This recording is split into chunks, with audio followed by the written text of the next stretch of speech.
Noong taglamig ng 1959, isang grupo ng 9 na bihasang kabataang hiker ang nagsimula sa kanilang paglalakbay sa Ural Mountains of Russia. Hindi ito ang unang pagkakataon na sumabak sila sa matinding lamig, ngunit nakakalungkot na ito na pala ang magiging huli. Sa gitna ng sinasabing liblib na lugar na iyon, may nakasalubong o naranasan sila na humantong sa isang trahedya.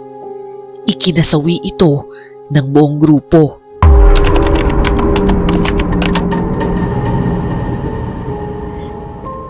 Hanggang ngayon, walang nakakasiguro kung ano ba talaga ang naganap noong gabing iyon, kaya naman ang insidenteng ito ay naging isa sa pinakamalaking misteryo sa buong mundo. Ang mga detalye at ebidensya na natagpuan ay ilan lamang sa pinakanakakagulat sa kasaysayan ng investigasyon. Ang dahilan kung bakit tayo nagkaroon ng kaalaman tungkol sa kwentong ito ay dahil natagpuan ang mga kamera at diary ng grupo sa kampo. Nakita rito ang mga kilos at iniisip ng bawat isa sa mga hiker kasama ang humiwalay kalaunan. Dahil sa mga kamera, marami sa mga litrato na ginagamit sa pagsasalaysay ng kwentong ito ay aktual na kuha ng Dyatlov Group. Ang kwento ng Dyatlov Pass Incident ay nagsimula sa Ural Polytechnic Institute, kung saan nagtipon-tipon ang grupo ng mga mag-aaral at dating mag-aaral upang mag-ski at mag-trek sa kabundukan. Hindi lamang ito basta-basta planong ski trip. Bawat miyembro ng grupo ay Grade 2 certified hiker at ang matagumpay na pagtatapos ng paglalakbay ang magbibigay sa kanila ng Grade 3 certificate na noon ay itinuturing na pinaka-prestihiyosong sertipiko ng pag-hiking sa Soviet Union. Dahil dito, seryosong-seryoso ang grupo. Iniwan nila ang mga alak at sigarilyo upang walang makagambala sa kanilang pagtahak. Ang kanilang layunin ay maabot ang bundok ng Gora Orton. Ang ruta na kanilang tatahakin ay rated na pinakamahirap na antas. Gayunpaman, nanatiling kumpiyansa ang grupo dahil sila ay handa at sanay na. Nagsimula ang kanilang paglalakbay noong Enero 25 nang magsimula silang maglakbay patungo sa baryo ng Vizhay. Doon sila nagpahinga ng isang gabi bago tuluyang magsimula sa kanilang pag-hike noong Enero 27. Ngunit sa simula pa lang ng paglalakbay, sinubok na ng kamalasan ang isa sa mga hiker. Isang araw pa lang ang lumipas, nagsimulang makaranas ng matinding pananakit ng kasukasuhan ang 21 anyos na si Yuri Yudin. Gayunpaman, ang kanyang biglaang sakit ang tila nagligtas sa kanyang buhay. Nang hindi na niya kayang tiisin pa ang sakit, nagdesisyon si Yudin na magiging pabigat lamang siya sa grupo kung magpapatuloy pa siya. Kaya naman nagpaalam siya sa kanyang mga kasamahan at umuwi. Walang kamalay-malay sa trahedyang malapit ng maganap. Dahil sa pag-alis ni Yudin, 9 na lamang ang natira sa grupo, 7 lalaki at 2 babae. Ang pinuno ng grupo, si Igor Dyatlov, ay kilala bilang sobrang dalubhasa at may mataas na karanasan. Sa paningin ng lahat, siya ay isang leader na labis na ginagalang. Habang tinatahak ng grupo ang lugar na ngayon ay tinatawag na Dyatlov Pass, nagdulot ng matinding pagkawala ng direksyon ang masamang panahon. Nauwi sila sa gilid ng bundok na tinatawag na Kolatsyakl, o mas kilala sa tawag ng mga lokal na tribong Mansi bilang Dead Mountain. Gabi na noon at hindi mapagkakatiwalaan ang lagay ng panahon, kaya't gumawa si Dyatlov ng isang questionabling desisyon. itayo na ang kanilang tent at magkubli roon hanggang sa sumikat ang araw.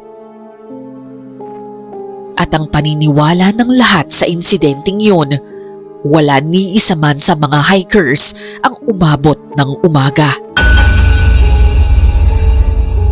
Bago umalis si Yuri Yudin, sinabi sa kanya ni Igor Dyatlov na magpapadala sila ng telegrama kapag nakabalik na sila mula sa kanilang paglalakbay. Tinansya naman ni Dyatlov na aabuti ng 16 na araw ang biyahe, ngunit posible ring madagdagan ng ilang araw dahil sa pabago-bagong panahon sa rehiyon. Nag-abang si Yudin sa telegrama sa loob ng maraming linggo, ngunit hindi ito dumating kailanman. Dahil hindi dumating ang inaasahang telegrama, nag-alala ng lubos si Yuri Yudin. Kaya naman, iniulat niya ang grupo bilang nawawala. Pagdating ng katapusan ng Pebrero, isang search party ang agarang ipinadala.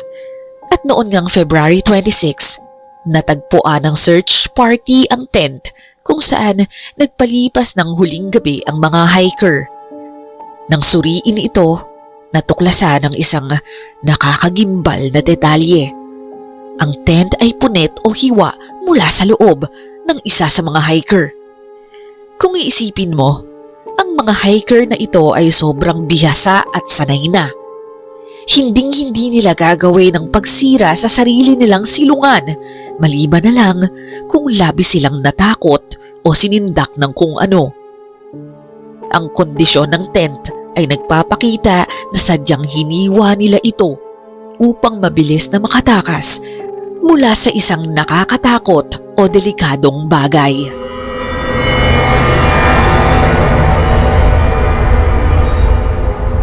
Kailangan mayroong pambihirang pangyayari na magdudulot sa kanila ng labis na takot at pagmamadali, sapat para hiwain nila ang kanilang tanging nasisilungan.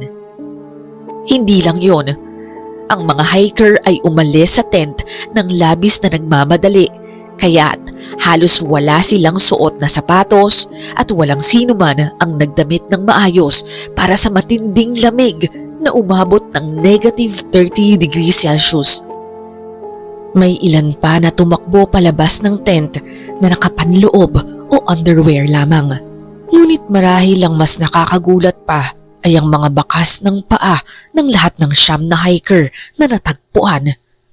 Ipinapakita sa mga bakas na sila ay palayo ng kampo, pero tila may kakaiba rito. Sa halip na maging magulo ang mga bakas na inaasahan kung tumatakbo sila palayo, ito ay labis na organisado. Isa-isa, naglalakad sila ng single file o pila-pila pababa ng burol, nakayapak at nakamedyas, halos walang damit, habang unti-unti silang nanginginig sa lamig at unti-unting namamatay. Sa pagitan ng punit na tent at ang katakatakang paglalakad ng nakapila, malinaw na mayroong misteryosong nangyari noong gabing yon. Ngunit mas lalo pang gumulo ang kwento nang nagsimula ng matagpuan ang mga bangkay. Ang bawat kamatayan sa Dyatlov Pass ay talaga namang kaduda-duda. Noong umaga ng February 27, nagsimulang maghanap ang mga investigador na may mataas na kumpiyansa na matatagpuan nilang buhay ang grupo. Nadagpuan na ang tent at natukoy na ang mga bakas ng paa at tanging kailangan lang ay hanapin ang mga bihasang hiker na ito. Habang sinusuyod ang lugar malapit sa kumpol ng mga puno, napansin ng isang miyembro ng search party na mayroong kulay kape na bahagi na nakausli mula sa niebe, malapit sa isang lumang puno ng cedar. Nang sila ay lumapit, napansin nila na ang mga sanga sa bandang ibaba ng puno ay naputol o nabali na nagmumungkahi na posibleng may nagtangkang umakyat dito.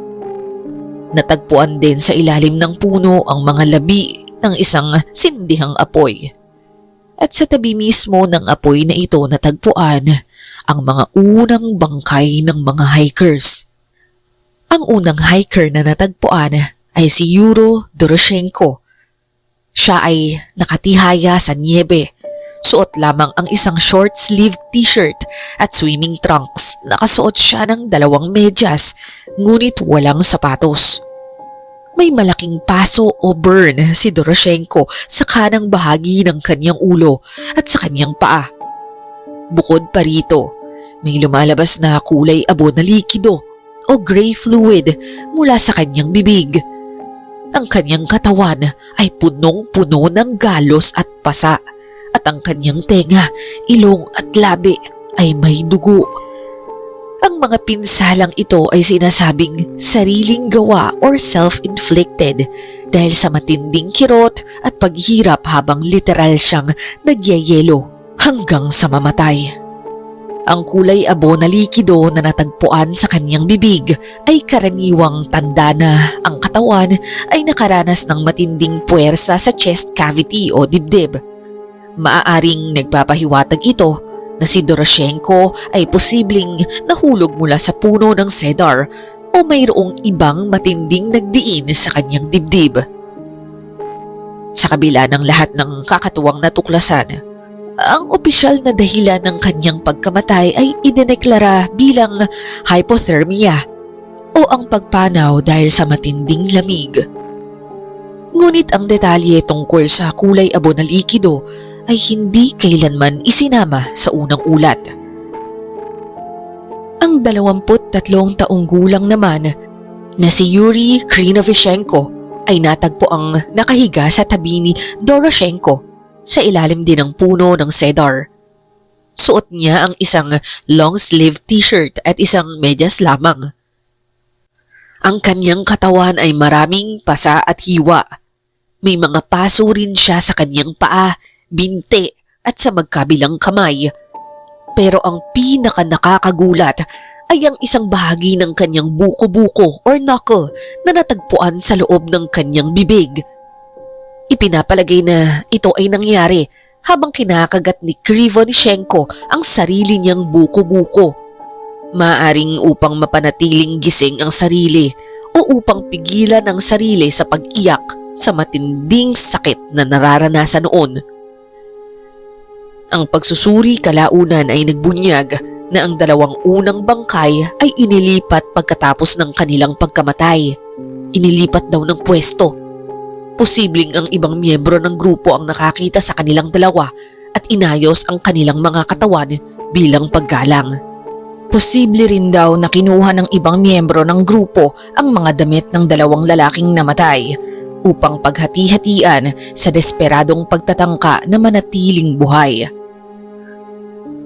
Ang sumunod naman na bangkay na natagpuan ay ang kay Igor Dyatlov, ang pinuno ng grupo. Natagpuan si Dyatlov na nakatihaya, nakakuyom ang magkabilang kamao. Malinaw rin na ang kanyang bangkay ay manipulado o inayos matapos siyang mamatay. May mga galos at pasa si Dyatlov sa kanyang 2 ankle, pati na rin sa kanyang muka. Mayroon din siyang missing na incisor. Ayon sa colonel, ang mga pinsalang ito ay tugma sa mga pinsalang dulot ng isang suntukan. Gayunpaman, ang opisyal na dahilan pa rin sa kanyang kamatayan ay nanatiling hypothermia. Si Zenaida Kolmogorova, ang unang babae sa grupo na natagpuan. Mas maayos ang kanyang pananamit kumpara sa mga unang bangkay na natagpuan. Ngunit ang isa sa kanyang sweater ay may punit sa kanang manggas. May mga galos siya sa 2 kamay at mga pasa sa muka. May nakitang mahabang pasa sa kanyang tagiliran na nagpakita ng pagkakatugma sa tama ng isang pamalo. Ang mga pinsalang ito ay nagpapahiwatig ng potensyal na pakikipagbuno. Ang opisyal na dahilan ng kanyang kamatayan ay idineklara ding hypothermia dahil sa isang marahas na aksidente. Pinaniniwalaang sina Kolmogorova at Dyatlov ay parehong nagtangkang bumalik sa tent nang sila ay bawian ng buhay.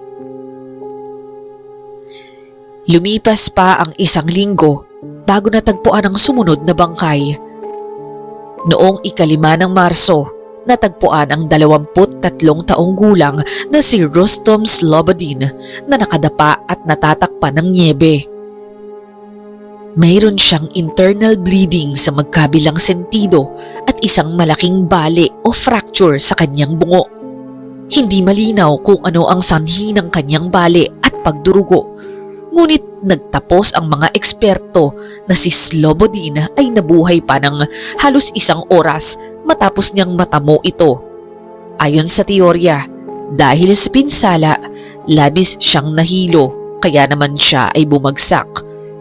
Habang gising pa, mabilis siyang namatay dahil sa matinding lamig o hypothermia. Nagpakita rin ang kanyang bangkay ng mga palatandaan na inilipat din ito matapos siyang mamatay. Matapos nito, lumipas pa ang ilang buwan hanggang sa natuklasan ng isang miyembro ng tribong Mansi ang pinagtataguan na ginawa ng natitirang mga hiker. Ang den na ito ay ang huling pagtatangka ng 4 na makaligtas sa matinding ginaw, ngunit sa kasamaang palad, sila pa rin ay nabigo. Si Ludmila Dubinina ay natagpo ang nakadapa sa isang ledge na may umaagos na tubig sa tabi ng kanyang katawan. Ang mga tissue sa paligid ng kanyang labi at bibig ay nawawala, kaya't litaw ang kanyang mga ngipin at pang-itaas na panga.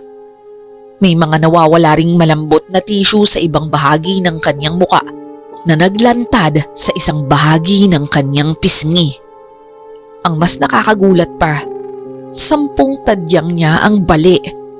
Nagkaroon siya ng matinding pagdurugo sa kanyang puso o hemorrhage. Ang kanyang magkabilang butas ng mata ay wala ng laman, nangangahulugang inalis ang kanyang mga mata. Ngunit ang pinaka hindi maipaliwanag ay ang kanyang dila na nawawala at hindi na natagpuan pa. Ang dugo na natagpuan sa kanyang tiyan ay nagpapahiwatig na buhay pa siya noong mangyari ang mga pinsalang ito. Ang opisyal na dahilan ng kanyang kamatayan ay pagdurugo sa kanang atrium ng puso or hemorrhaging into the right atrium. Kaya't siya ay isa sa iilang kaso na opisyal na idineklara na hindi hypothermia ang sanhi ng kamatayan. Si Semyon Zolotaryov naman, ang pinakamatanda sa grupo, ay ang natagpo ang bangkay na parabang mas handa sa taglamig. Kumpara sa iba, may suot siyang 3 pantalon, mahabang jacket sa ibabaw ng sweater, 2 sombrero, scarf at boots. Pero sa kabila ng kanyang paghahanda, siya rin ay namatay katulad ng iba. Tulad ni Dubinina at Zolotaryov ay misteryosong nagkaroon ng matinding pinsala sa kanyang dibdib na nagdulot ng 5 bali ng tadyang at pinsala sa dibdib. Bukod pa ron, nawawala rin ang tissue sa kanyang kanang kilay na naglantad sa buto ng kanyang bungo. May malalim din siyang hiwa sa likod ng kanyang ulo. Natagpuan din si Zolotaryov na walang mga mata. Ang kanyang sanhi ng kamatayan ay mabilis na idineklara na hypothermia din, sa kabila ng kakaiba at hindi maipaliwanag na pinsala na natamo niya. Ang mga pinsala sa dibdib nina Zolotaryov at Dubinina ay natamo nila habang sila'y buhay pa. Ayon sa mga medical expert, ang mga pinsala ay dulot ng napakalakas na puwersa at hindi maaaring nagmula sa isa pang tao. Ang kanilang mga panloob na pinsala ay maihahalin tulad sa pinsala mula sa isang car accident. Pero sa kabila nito, wala silang makitang pasa o marka sa labas ng kanilang mga balat kung saan dapat tumama ang puwersa. Ang puntong ito lamang ay patuloy na nagpapagulo sa mga mananaliksik at nananatiling hindi maipaliwanag kung paano ito posibleng nangyari. Natagpuan naman si Alexander Kolevatov, malapit sa pinagtataguan or den na ginawa nila, kasama ang iba pa. Bagaman hindi perpekto, mas maayos rin ang kanyang damit kaysa sa karamihan. Ngunit may ibang mga punit-punit na bahagi sa kanyang jacket at pantalon at natagpuan din ng mga tanda ng paso o burn marks sa kanyang jacket at medyas. Ayon sa report, si Kolevatov ay walang kilay at makikita ang buto sa lugar kung saan ito naroon. Ang kanyang ilong ay bali at ang kanyang liig ay deformed na nagpapahiwatig na malamang nabali ito o naputol. May nakita ring sugat sa likod ng kanyang kanang tenga. Sa kabila ng malinaw at lantad na mga palatandaan ng isang malaking pakikipagbuno o paghihirap, ang autopsy ay nagtapos pa rin sa konklusyon na hypothermia pa rin ang kanyang ikinamatay. Si Nikolai Brignoli ay katulad ni Zolotaryov dahil pareho silang medyo handa para sa lamig sa labas. Matagal nang pinaniniwalaan na sina Brignoli at Zolotaryov ay nasa labas ng tent noong nagmamadaling tumakas ang iba, kaya't nakapaghanda na sila para sa ginaw. Natagpuan si Brignoli na may mga pasa sa kanyang labi at sa ibabang kaliwang bahagi ng kanyang muka. Nagkaroon din siya ng internal bleeding sa kanyang kanang forearm or bisig. Bukod pa rito, ang kanyang bungo ay basag sa buong kaliwang bahagi ng kanyang ulo. Makukuha ang fracture na ito mula sa isang napakatinding puwersa. Pero ang kakaiba at misteryoso sa lahat, walang pinsala ang labas ng tissue sa ibabaw ng bali na nagpapatunay muli na hindi maaaring tao ang nagdulot ng pinsalang ito. Sa pagkakaroon ng pinsala sa kanyang bungo, si Nikolai Brignoli ay malamang na nawala ng malay at namatay sa loob ng 3 oras. Ang kanyang kamatayan ay galing sa isang malakas na puwersa na hindi maituturing na galing sa tao. Ang bawat kamatayan sa Dyatlov Pass ay talaga namang kaduda-duda at misteryoso. Lahat ng mga hikers ay may mga pasa at hiwa sa kanilang katawan, lalo na sa muka, at karamihan ay may iba pang nakakagimbal at nakakabahalang pinsala na hindi maipaliwanag. Pero may isa pang nakakabiglang detalye na hindi pa natalakay, ang radiation. Pinaniniwalaan na kinuha ng uling-apat na hiker ang mga damit mula sa mga naunang namatay sa pagkadesperadong pagtatangka na makaligtas sa matinding lamig. Kaya naman, nang matagpuan ang huling-4 na bangkay, suot pala nila ang mga damit ng mga biktima na nauna sa kanila. Doon natuklasan na sa mga damit na ito, mayroong bakas ng radiation. Bukod pa rito, may radiation din na natukoy sa buong lugar ng Dyatlov Pass noong panahong iyon. Ipinapalagay na walang likas na paraan para matagpuan ang radiation sa kanilang mga katawan, ngunit walang maibigay na paliwanag kung paano ito napunta roon.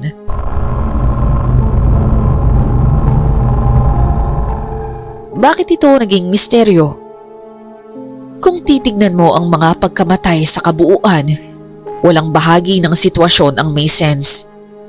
Ang pagpunit ng tent mula sa loob, ang pila-pilang paglalakad nila pababa ng bundok, ang nakakatakot na pinsala sa kanilang katawan, at sa huli, ang radiation.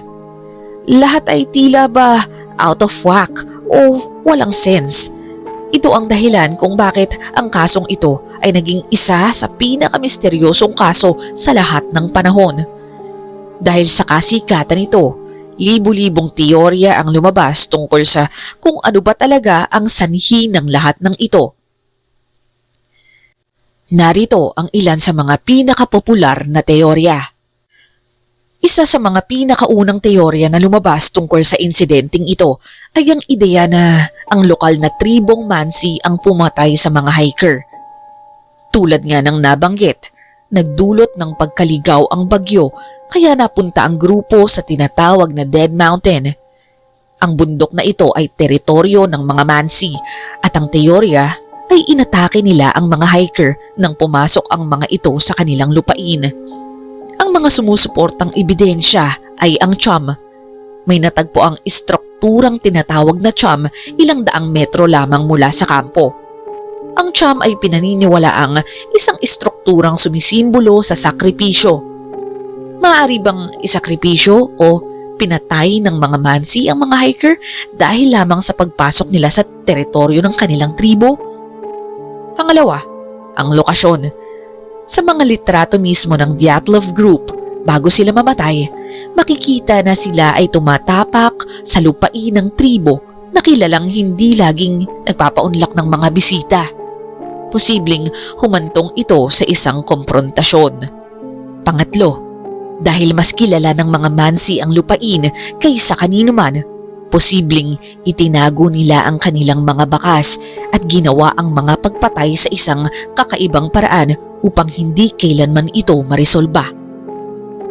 Ang teoryang ito ay nakakaintriga dahil maaari nitong ipaliwanag kung bakit mabilis na tumakas ang mga hiker sa tent. Baka natunugan nila na aatakihin sila. Maaari nitong ipaliwanag kung bakit sila naglakad ng pila-pila sa pababa ng burol dahil baka pinilit silang gawin ito ng mga sumalakay. Pero bakit hindi ito kapanipaniwala? Sa bandang huli, kung susuriin ng mas malalim, hindi sapat ang teoryang ito. Unang-una, paano maipapaliwanag nito ang labis na pinsala na natamo ng mga hiker at malinaw sa sinabi sa mga report na ang ilang pinsala ay hindi maaaring dulot ng tao or tulad ng isang blunt force trauma dahil walang nakitang pasa sa kanilang balat na siyang nagpahina sa teoryang ito. Ang ideya na nagawa nilang itago ang bawat bakas ng kanilang paa ay itinuturing na malayo sa katotohanan. At ang panghuli, ang tiyam na natagpuan ay malamang na ginamit para sa sakripisyo ng mga usa para sa pagkain. Kinumpirma ito ng mga sungay ng moose na nasa ibabaw ng estruktura. Halos na debunk na rin ang ideya na ito na nagsagawa ng sakripisyo ng tao ang mga Mansi. Hindi raw ito totoo. At sa paglipas ng panahon, naging malinaw na ang mga Mansi ay ginamit lamang bilang isang madaling sisi sa simula ng investigasyon. Dahil nabigo ang teorya tungkol sa tribong Mansi, kinailangan nating maghanap ng iba pang paliwanag. Ang pangalawang teorya ay nagtatangkang ipaliwanag kung bakit sobrang mabilis na tumakas ang mga hiker mula sa tent. Para halos sirain nila ang kanilang tanging silungan, dapat tiyak na sila ay nasa matinding panganib at papalapit ito ng napakabilis kaya umalis sila ng walang sapat na gamit at kasuotan. Dahil dito at sa lokasyon ng tent, maraming naniniwala na ang isang avalanche o ang pagguho ng niebe ang dahilan kung bakit nagmadali ang mga hiker na tumakas. Bagamat hindi kilala ang lugar na yon sa madalas na avalanche, sinasabing nagkampo sila sa paanan ng bundok. Ibig sabihin, nasa daanan sila ng posibleng gumuguhong niebe. Ang teoryang ito ay maaaring makapagpaliwanag kung bakit hiniwa ng mga hiker ang tent nila nang nagmamadali at kung bakit umalis sila sa kanilang ligtas na silungan nang nakasuot lamang ng maninipis na damit. Dahil sa mga puntong ito ang naging popular at pangkalahatang tinanggap na teorya. Gayunpaman, meron pa rin itong mga butas. Una, grabe yung pinsala sa kanila. Ang teoryang ito ay hindi kayang ipaliwanag kung paanong nagtamo ng malulubhang pinsala ang mga hiker. Tandaan, ang mga nagkaroon ng bali-baling buto ay walang senyales ng pinsala sa soft tissue malapit sa kanilang bali. Kung ang avalanche ay nagbato sa kanila ng malalaking bato o nagdulot sa kanila ng bumangga sa puno, magkakaroon sila ng malawak na pasa, hiwa at pinsala sa laman na kitang-kita sa paligid ng kanilang mga bali. Pero ayon nga sa investigasyon, walang nakita sa kanilang mga pisikal na pinsala.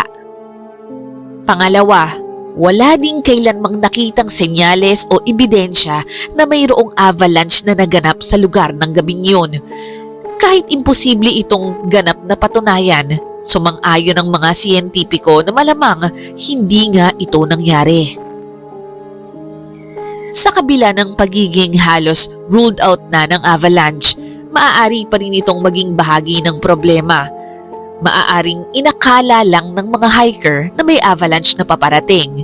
Siguro nakarinig sila ng malakas na ingay at nagpanik sila kaya't hiniwa nila ang kanilang tent at nagmadaling tumakbo palabas. Nang mapagtanto nila ang kanilang pagkakamali, naglakad sila ng pila-pila patungo sa kakahuyan upang magtago sa mga puno. Sa sitwasyong ito, hindi pa rin maipapaliwanag kung ano talaga ang pumatay sa kanila. Kung tumakas man sila dahil sa takot sa avalanche, may ibang puwersa sa labas ng kanilang tent ang ibang naging sanhi ng kanilang pagpanaw. Ngayon, kung hindi avalanche o tao ang sanhi, ano kaya yung posibleng nagdulot ng nakakatakot na pinsala sa mga hiker? Dahil sa kawalan ng malinaw na paliwanag, marami ang bumaling sa mga supernatural na teorya. Ang pangunahing usapin ay ang Yeti o tinatawag ding Abominable Snowman. Posible raw na may malaki at marahas na nilalang na naninirahan sa liblib na lugar ng Dyatlov Pass at inis ito sa presensya ng mga hiker sa teritoryo nila. Ito sana ang makakapagpaliwanag kung bakit tumakas ang grupo at kung bakit sila nagtamo ng kakaibang pinsala. Bagamat walang malinaw na basihan ng teoryang ito, naging popular ito sa mga tao dahil sa isang litrato. Isa sa mga kamera na natagpuan ay naglalaman ng litratong kinuhanan bago mamatay ang mga hiker. Matapos itong suriin, pinatunayan na totoo ang litrato at walang digital manipulation. Ang nilalaman ng litrato ay malawak ang interpretasyon.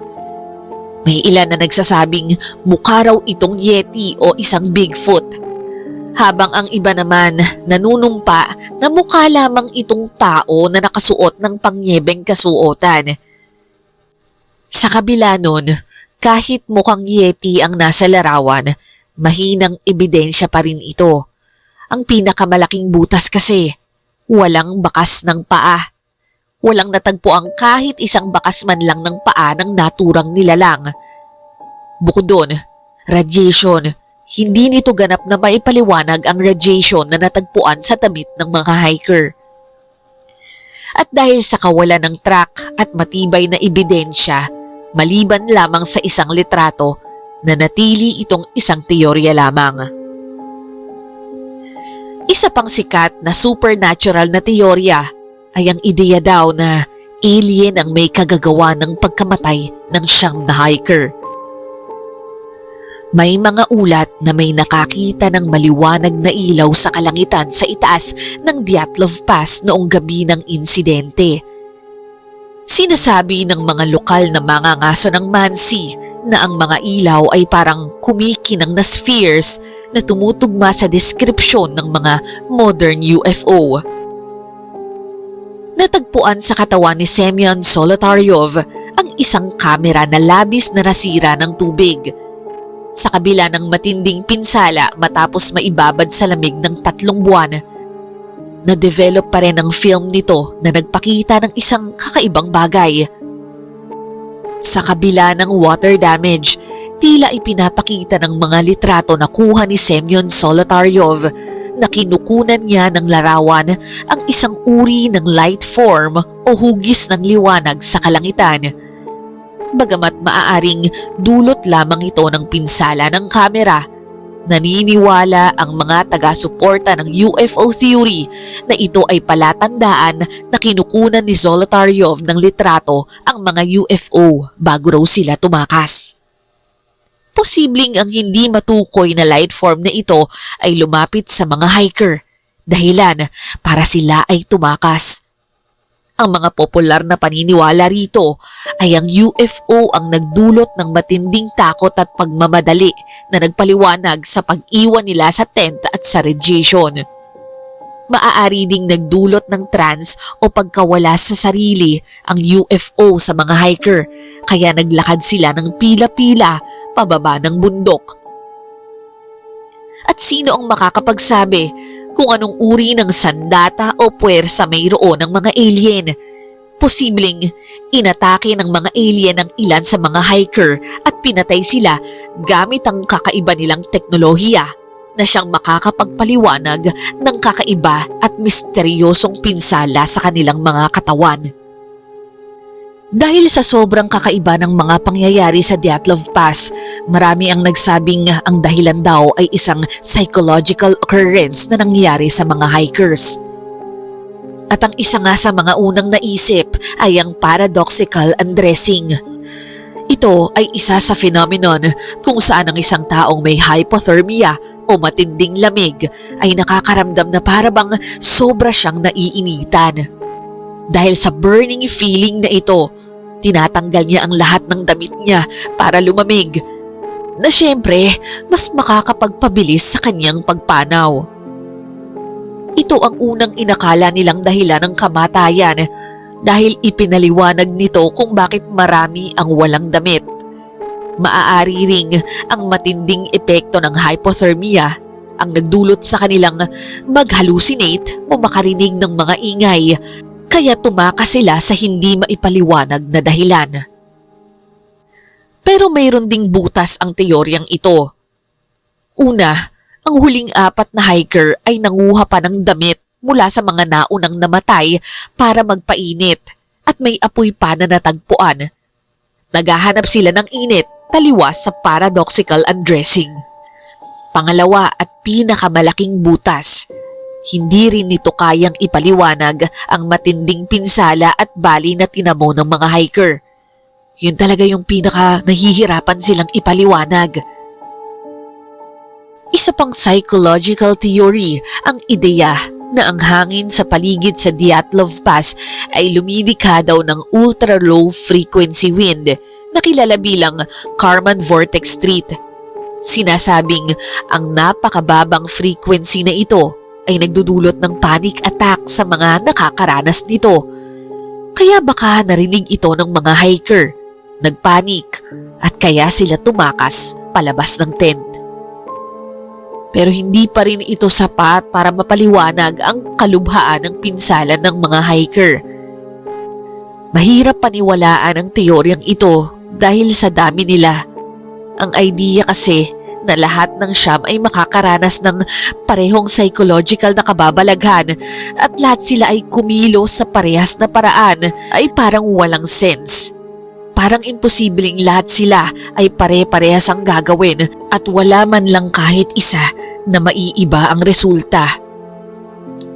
Marami pang samot-saring teorya ang lumabas at pinagdebatihan, pero hindi ko na matatalakay ang lahat ng yon. Sa kabila ng napakaraming teorya na inilatag para sa insidenteng ito, wala ni isa man ang tila lubos na nakalutas sa lahat ng misteryo. Posible din na dahil sa hindi wastong pag-uulat at cover-up ng mga Soviet, ang mga sagot sa kasong ito ay hindi na natin malalaman pa ng buo. Marami pa rin ang umaasa na sa paglipas ng panahon, may lumabas na bagong ebidensya na tuluyang magbubunyag sa buong katotohanan. Pero hanggat dumating ang araw na yon, ang Dyatlov Pass incident ay mananatiling isa sa pinakamalaking misteryo sa buong mundo.